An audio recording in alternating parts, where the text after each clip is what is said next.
Bismillahirrahmanirrahim. Assalamualaikum warahmatullahi wabarakatuh. Bertemu lagi dengan saya Ibu Beta Oktavianti di channel YouTube kebanggaan sekolah kita, yaitu SMP IT Rahmaniyah Boarding School. Pada kesempatan kali ini kita akan membahas tentang perubahan sifat fisika dan kimia. Sebelum kita memulai pembelajaran kita, alangkah lebih baiknya kita sama-sama membaca basmalah. Bismillahirrahmanirrahim. Adapun kompetensi dasarnya yaitu adalah memahami konsep campuran dan zat tunggal, yaitu unsur dan senyawa, sifat fisika dan kimia, perubahan fisika dan kimia dalam kehidupan sehari-hari. Lalu, untuk tujuan pembelajarannya diharapkan kalian mampu untuk menjelaskan sifat fisika dan sifat kimia, kemudian mendeskripsikan perubahan fisika dan perubahan kimia. Kemudian, apakah kalian tahu bedanya sifat fisika dan kimia itu bagaimana?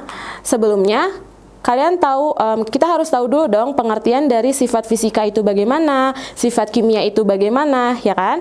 Oke, untuk sifat fisika merupakan sifat suatu benda yang tidak berkaitan dengan pembentukan zat yang baru, seperti itu. Dan adapun contoh dari sifat-sifat fisika antara lain, yang pertama adalah kerapatan. Jadi seberapa berdasarkan dari kerapatan suatu benda, yaitu massa jenisnya, ya. Kemudian adalah berat jenis. Berat jenis ini sama halnya seperti massa jenis, tetapi kalau berat jenis dikaitkan dengan perubahan gaya gravitasi bumi. Yang ketiga adanya kekerasan. Jadi dilihat keras atau tidaknya suatu benda, dia termasuk lunak atau keras, seperti itu. Jadi contohnya adalah tanah kan lunak, ya. Kemudian ada kelarutan. Jadi mudah atau tidaknya suatu zat dilarutkan. Jadi kalau misalkan dia semakin cepat larut, berarti dia tingkat kelarutannya semakin tinggi, seperti itu. Lalu ada daya hantar listrik. Daya hantar listrik ini saya beri contoh, yaitu adalah besi. Besi dapat menghantarkan listrik dengan baik. Nah, kemudian beda halnya dengan plastik. Plastik ini tidak dapat menghantarkan listrik, seperti itu. Lalu ada daya hantar panas. Sama ya, besi juga dapat menghantarkan panas dengan baik. Beda halnya dengan kayu. Kalau kayu, dia tidak dapat menghantarkan panas dengan baik, tetapi kayu mudah terbakar, seperti itu. Lalu contoh yang lain adalah kemagnetan. Jadi dilihat seberapa kuat dia dapat ditarik dengan oleh magnet, seperti itu. Lalu ada wujud zat, ya. Yang kita tahu ada wujud zat itu ada tiga. Ada zat padat, ada zat cair, kemudian ada zat gas, seperti itu. Lalu yang selanjutnya adalah titik didih, yaitu adalah suhu perubahan yang berawal dari zat cair kemudian menjadi zat gas, seperti itu.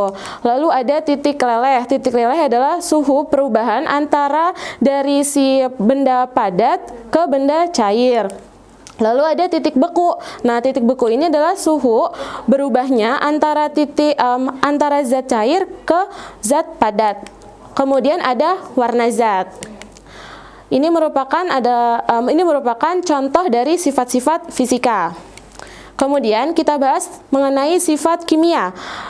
Kalau tadi sifat fisika sudah kita bahas, ya. Kalau sifat kimia itu merupakan sifat suatu benda yang berkaitan dengan pembentukan zat yang baru. Kalau tadi fisika tidak berkaitan dengan pembentukan zat yang baru, tapi kalau kimia dia berkaitan dengan pembentukan zat yang baru, seperti itu.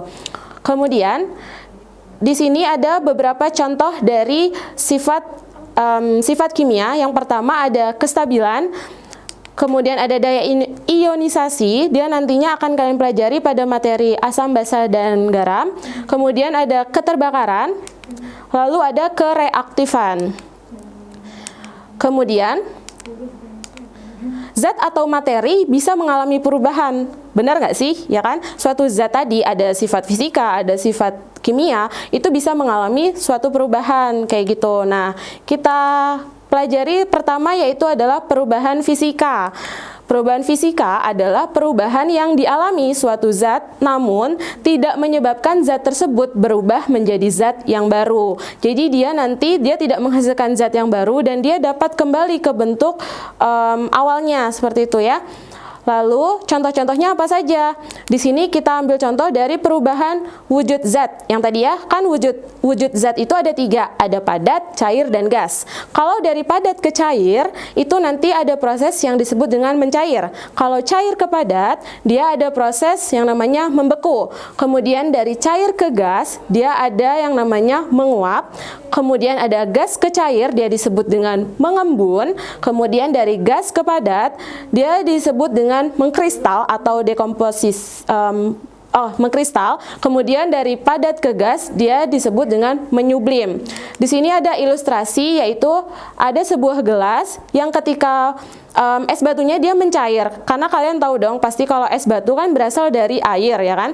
Nah, air itu nanti kalau kita bekukan, dia akan mengeraskan, dia menjadi es batu. Kalau kita diamkan lagi, dia nanti akan balik atau mencair, dia menjadi air kembali. Itu merupakan contoh dari sifat fisika. Contoh yang selanjutnya adalah pelarutan. Jadi suatu cairan yang kita larutkan dengan air, nanti dia akan tercampur menjadi satu campuran yang homogen, dan dia tetap sama bentuknya, dia menjadi cair, yaitu jadi kan dia tidak menghasilkan zat yang baru, dia kan zatnya tetap cair seperti itu. Kemudian ada perubahan bentuk. Di situ ada ilustrasi gambar, ada seorang bapak yang sedang memotong papan. Nah, papan tersebut pasti berasal dari kayu dong. Nah, kayu bisa nanti diubah melalui proses ya. Dia bisa berubah menjadi papan, bisa menjadi triplek, tapi di awalnya adalah kayu gitu kan, dari pohon seperti itu.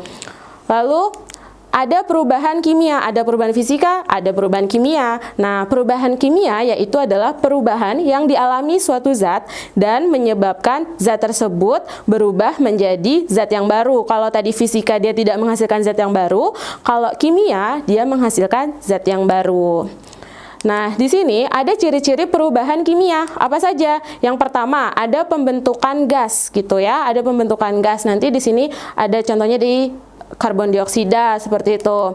Kemudian terjadi perubahan warna, yang tadinya buah warnanya bagus, kuning gitu kan, pisang, nanti kalau dia mengalami proses pembusukan, dia akan berwarna kecoklatan. Kemudian yang paling parahnya ada warna hitam. Itu merupakan salah satu contoh dari perubahan kimia.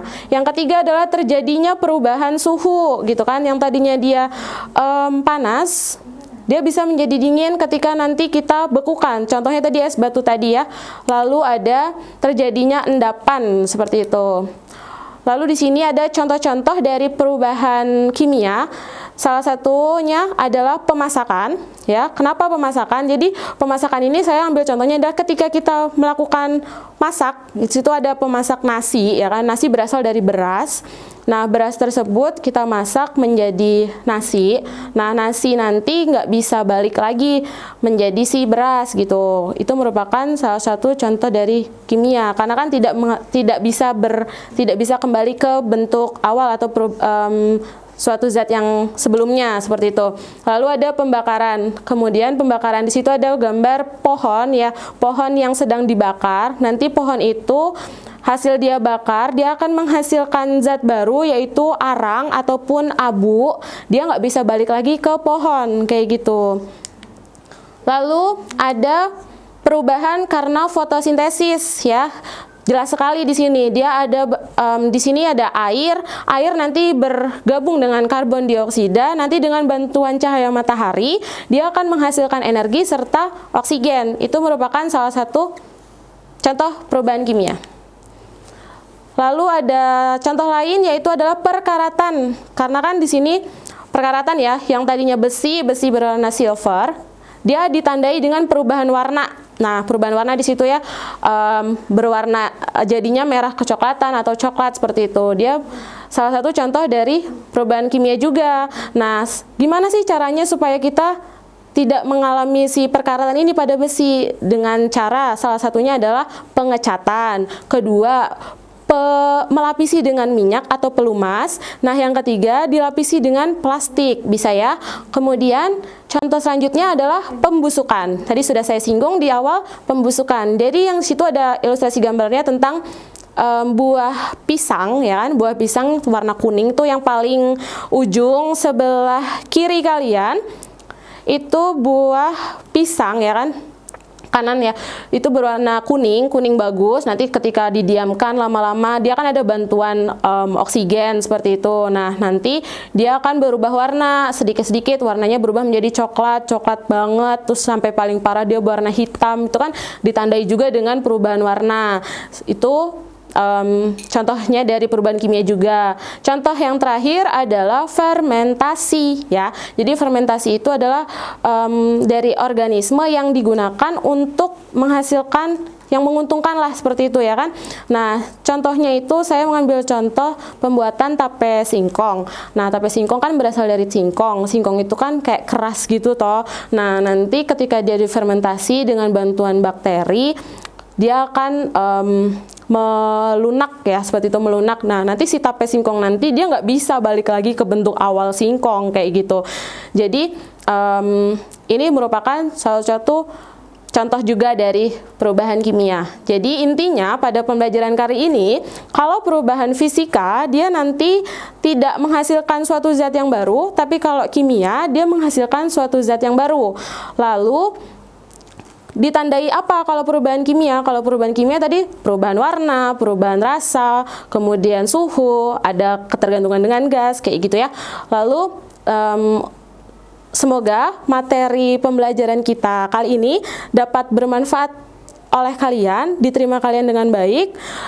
Kurang lebihnya saya mohon maaf. Wassalamualaikum warahmatullahi wabarakatuh, dan jangan lupa tetap semangat.